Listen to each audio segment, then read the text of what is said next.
Support for Consider This is provided by Sequent Planning, an SEC-registered investment advisor, helping people make informed retirement income decisions. Additional information is available at sequentomaha.com. From the campus of the University of Nebraska at Omaha. Consider This, a program of issues and information behind today's news.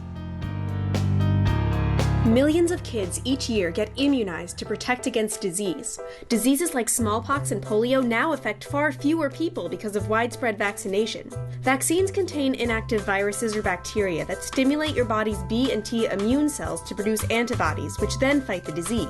When enough people get immunized, vaccines produce herd immunity. When someone is sick, the disease is contained by those who've had the vaccine, preventing it from spreading further and getting to those that are most vulnerable. But if only a few people are vaccinated, the disease spreads easily through the population and outbreaks can occur.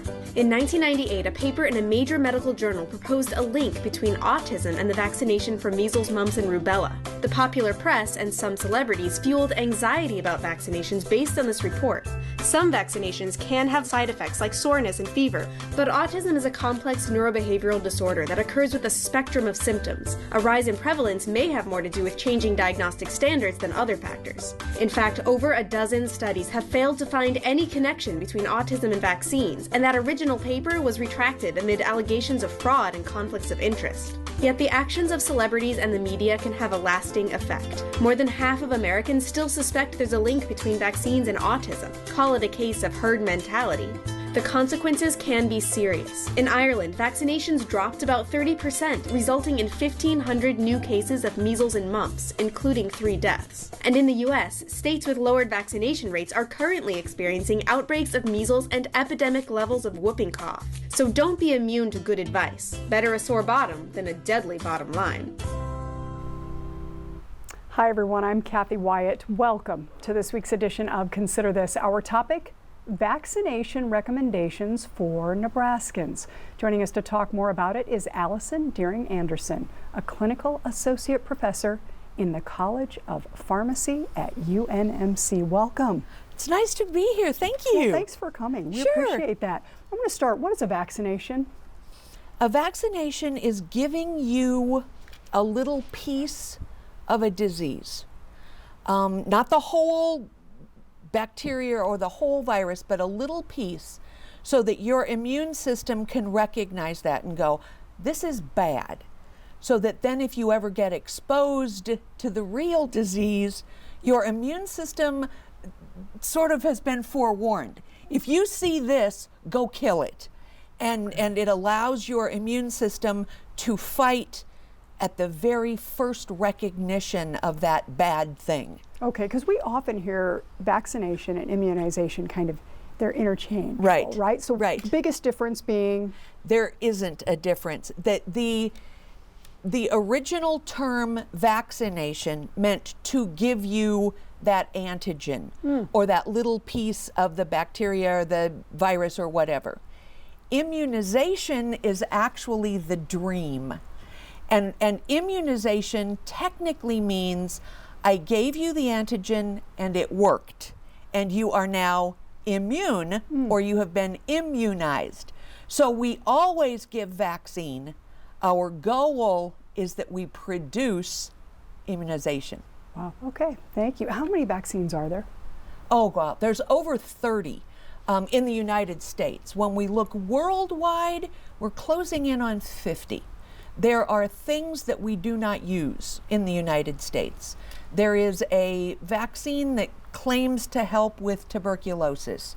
It doesn't much. It's maybe better than nothing, but not much better. We don't use that in the United States. There are vaccines for dengue fever. Well, there is no dengue fever in the United States, so we don't use that one. But here, about 30, 31, depending on how you do the math. Okay. And if you count vaccines that we use to travel to foreign lands. Folks who live in Nebraska and never leave the United States will never be vaccinated against yellow fever. Faculty on our campus who go around the world to help are vaccinated. So should I count that or not? I counted it when I got to 30. That's fair enough. Yeah. Different from 1796. Take us back to a gentleman named Edward Jenner. Edward Jenner was an interesting guy. Edward Jenner discovered that milkmaids, women who milked cows, didn't die from smallpox. And his theory was because they were exposed to a very similar disease called cowpox. So he took the stuff from cowpox and injected it into his gardener's son, a little guy named James Phipps. And little James got exposed to this cowpox on purpose by injection and never got smallpox. Now, Mr. Jenner wrote it up and published it. And everyone thinks, oh my goodness, here we have the father of vaccines. What Mr. Jenner really was smart enough to publish. He was not the person who first injected humans with cowpox, but he is the person who studied it through to the end, that is, exposed this little boy to smallpox, and the little boy didn't get sick. And then he wrote the paper. He is also the man who called the stuff that he took out of the cowpox vacciniae, and now you know why we call them vaccines. Absolutely. Yeah. All right, and milestones since then. What are some of the major milestones? You know, I knew you were going to ask me that, and I'm not sure how to respond because I think every discovery is a milestone, and we would suck up all your time if we did that. So let's think about some of the things that happened. Obviously, Mr. Jenner and his paper and his gardener's son was 1798. About 100 years later, Louis Pasteur created the first vaccine where he wounded the virus but didn't kill it, thinking that that would give, and it was for chickens. Chickens can get cholera just like humans. And as soon as it worked in chickens, he had the method. So it took him then less than 10 years to create the first human rabies vaccine. Had some nasty side effects, but people weren't dying. In 1901, we saw the first Nobel Prize in medicine, and it was actually awarded to a physician who was working on an antitoxin for diphtheria. And what that says to us as we're looking at the history is we understood that diseases were what people were dying from, infectious diseases. They weren't dying from breast cancer and heart disease because the infections were killing them first. About 1908, the United States saw the first county health departments.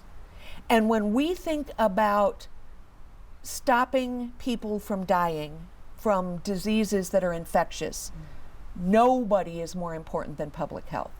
And so these county health departments began to keep large communities of people safe until 1918.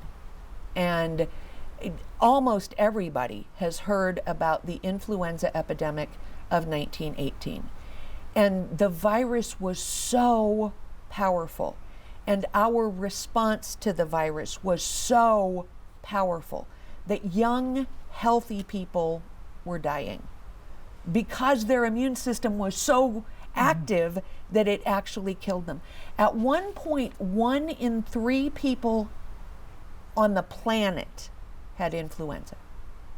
That is staggering. Think about your 6 best friends, and it would have been 3 of you, right? 50 million people worldwide died. And we all, the population at that point said, we need to fix this. We are going to spend more money on public health.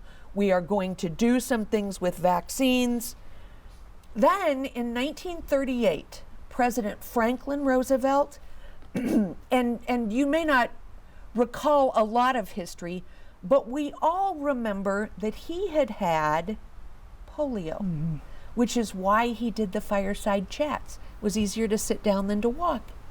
He started a paralytic infantile disease foundation that became the March of Dimes. And the March of Dimes then began to say, we need to vaccinate children. It would be great if we could vaccinate the planet, but let's at least protect our children. And that's when folks began to say, you're right, if we can protect them as little people, then as they age, they're not going to get sick and they will be better able to care for their own children. And in 1944, we had the Public Health Service Act, which said these county health departments are a fabulous idea, but let's do it nationwide and whatever it takes. So by 1949, the very last case of smallpox in the United States was 1949. It took until 1980 before smallpox was wiped out across the planet. So we beat the rest of the world by 31 years. In 1962, President Kennedy said that every child deserved vaccines, and we got the Vaccine Assistance Act, which ultimately then becomes Vaccines for Children, a way that you can get vaccines for children with government support. And all along, we are creating another vaccine for another disease, for a better vaccine for another disease. So it's not as if we weren't working on it, but the public health and the promotion of vaccines is what really become landmark. And pretty soon we had so many vaccines that we're talking about a lot of needles.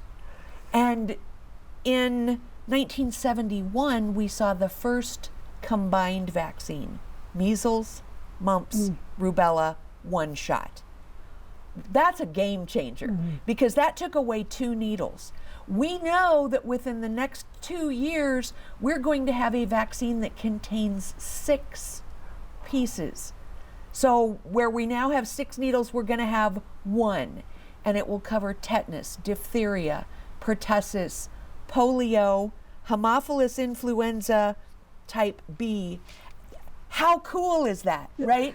My children are 30-ish. And I recall when they were toddlers, the nurse coming in with the tray with all of these syringes. And I'm the pharmacist, but it still kind of took my breath away.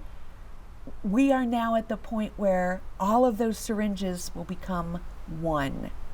And that nervous mommy feeling really is going to go away. I think that's cool. And we just keep getting better. And so how and where do you fit into all of this, Dr. Alley?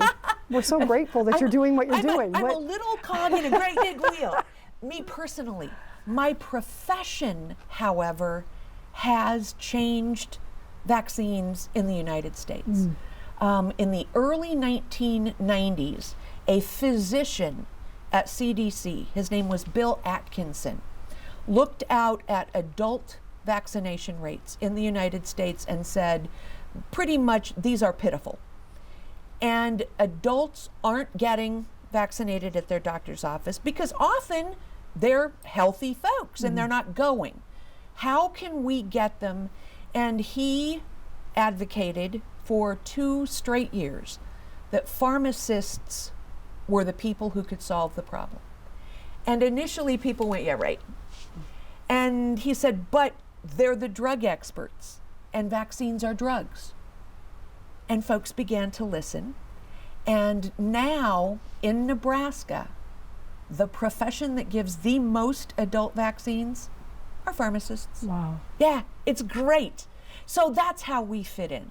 Me personally, I don't know that I have made a big dent in any of this, but I know that the students that we train are going to make a huge dent.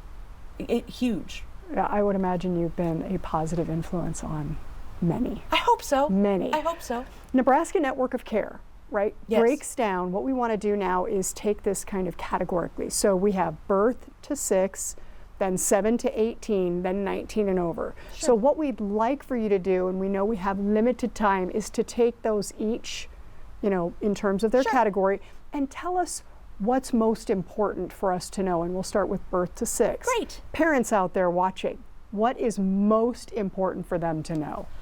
The most important thing birth to 6 is you don't have to stress about this. Your child already has a pediatrician's appointment to check and make sure that they're getting taller and that they're gaining weight and that they're walking appropriately and that they're growing teeth appropriately. And so the pediatrician's office is going to handle most of this for you. They will say, at your next visit, we're going to give the following vaccines. Mm-hmm. I think from a mom perspective or a dad or a grandma or whoever, the daunting thing is let's look, for instance, at the column that says 2 months. You're beginning to count, right? And you're like, 1, 2, 3, they're going to give how many? It's okay. They're all different. And the child will do very, very well. They might get a fever. And actually, that's not a horrible thing. When the child gets a fever, that says, my immune system responded. This vaccine is doing exactly what I wanted it to do. The other thing that we need to remember is what happens if your vaccines are late? You're not protected until they're finished. You never have to start over. You never have to start over. So if something goes wrong and you miss an appointment, you don't have to start over again. You just pick it up as quickly as you can. And again, the pediatrician's office will help you. Pharmacy will help you. We can talk you through what they need. But for the little ones, we have a really good medical safety net.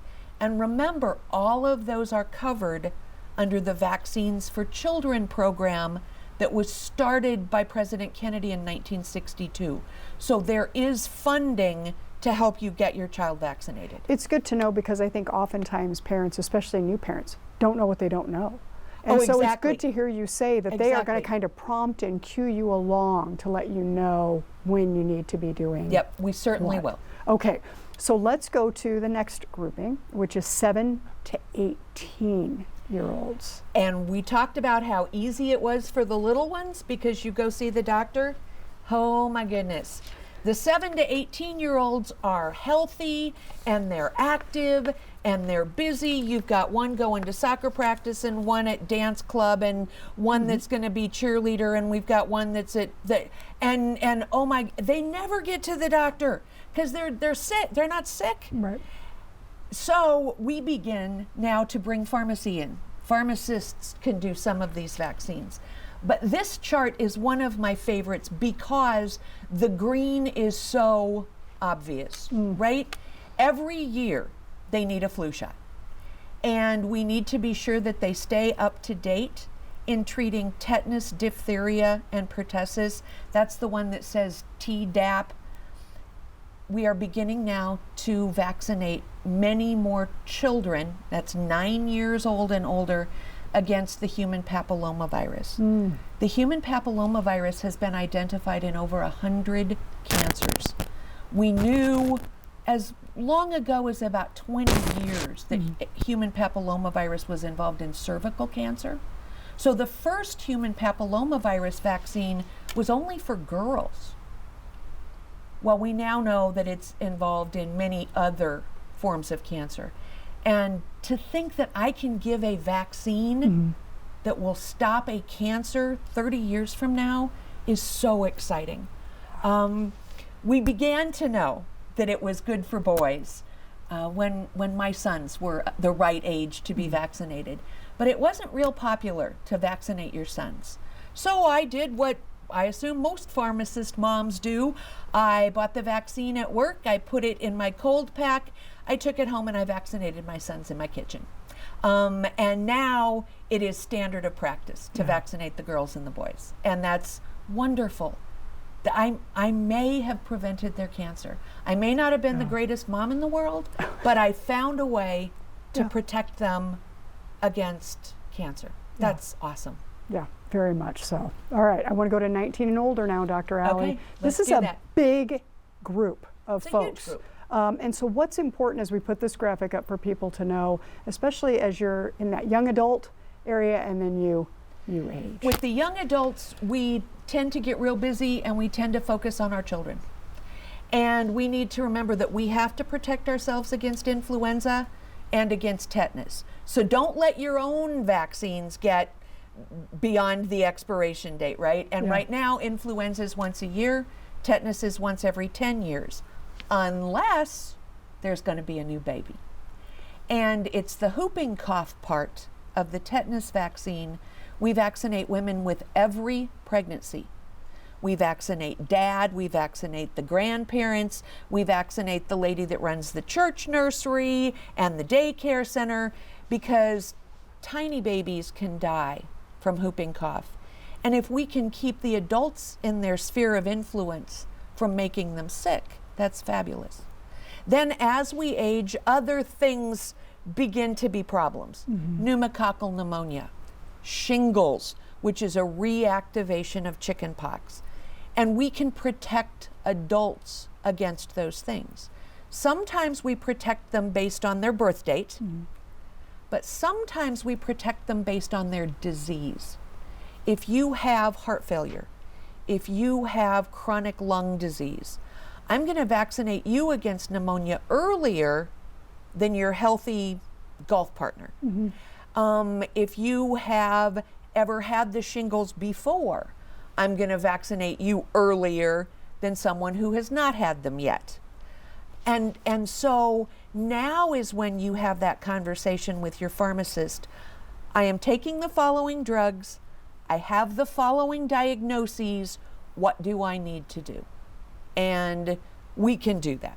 Okay. What about the people watching who say, Dr. Alley, that all sounds great, but you know what? I never get sick. Congratulations. That is not a gamble I'm willing to make. I never get sick is lovely. Can you guarantee me that won't happen tomorrow or the next day? And so number one, I really think you ought to do this to protect yourself. But number two, there is somebody in your life who cannot protect themselves. There is somebody who can't have a vaccine because of their cancer therapy, or can't have a vaccine because of serious allergies. If you get vaccinated, you also protect them. That opening graphic about the herd immunity with the little lady and the cane, if you are young and healthy, get your vaccine, please, because she may not be able to. And you don't want to make a parent or a grandparent ill because you are always healthy. That's just not fair. Okay. What about, let's see, cost? Sometimes people are concerned because this stuff costs money, right? It does. What's the cost, or what would you say to people about that? I would say first, if we're talking about somebody that's 19 and younger in Nebraska, let's look at the Vaccines for Children program. It's in every county. If we're talking about adults, remember, vaccines are covered by Medicare Part D. Not completely covered always, but the copay is reasonable, particularly when you take into account the cost of the disease. An older patient, and older in this realm means 60 and older. So we don't feel old, but statistically we are. If I get influenza, there's a 20% chance that I will then get pneumonia and spend more than 10 days in the hospital. There is no cost for those two vaccines that could come anywhere near the cost of 10 days in the hospital. And think about the time I can't work, and the fact that I have now exposed somebody else, and I feel awful, and I've probably lost weight that I didn't intend to lose, and oh my goodness. Pay a couple dollars have a sore arm, or spend 10 days flat on my back in the hospital, that's not a tough call for me. Right. I know exactly which one I'd pick. Okay, so we've got a minute, probably less than a minute. We've talked about the past, we're in the present. What do you see moving forward? I see moving forward that people are going to get it. They're going to understand that their vaccine is not just personally protective, not just protecting their family, but sort of a social obligation, right? I may never serve in the military, but I can protect my community with my vaccine. I also see that we're going to have many more of these conversations so that people get good science. And that just makes me happy. Well, thank you for agreeing to do this interview. Absolutely. Great stuff you're giving us today. I want to put up some websites for people who want Terrific. more information. Absolutely. That way, if they have questions, they can contact you, of course, at the Med Center. Or ask their own pharmacist. Or ask their own There pharmacist. you go. So we have cdc.gov, we have unmc.edu, and then, of course, Nebraska Network of Care. Dr. Alley, thank you so much for being here. It was great. And for Thank sharing your you. time, expertise, and your stories, all of that good stuff. Have a lovely day. Best wishes to you. Thank you. You too. And thanks to our students working so hard behind the scenes, and of course to all of you for watching. As we close, I'll look at the Bob Carey Pedestrian Bridge as seen through the lens of Sophia Ritter, a junior here at UNO. We'll see you next week.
Consider This is an issues and information program produced by UNO Television. More information and program archives can be found at netnebraska.org/consider this. If you'd like to share your comments about this program, call UNO Television at 402-554-2516 during regular business hours, or send an email to cwyatt@unomaha.edu. Support for Consider This is provided by Sequent Planning, an SEC-registered investment advisor, helping people make informed retirement income decisions. Additional information is available at sequentomaha.com.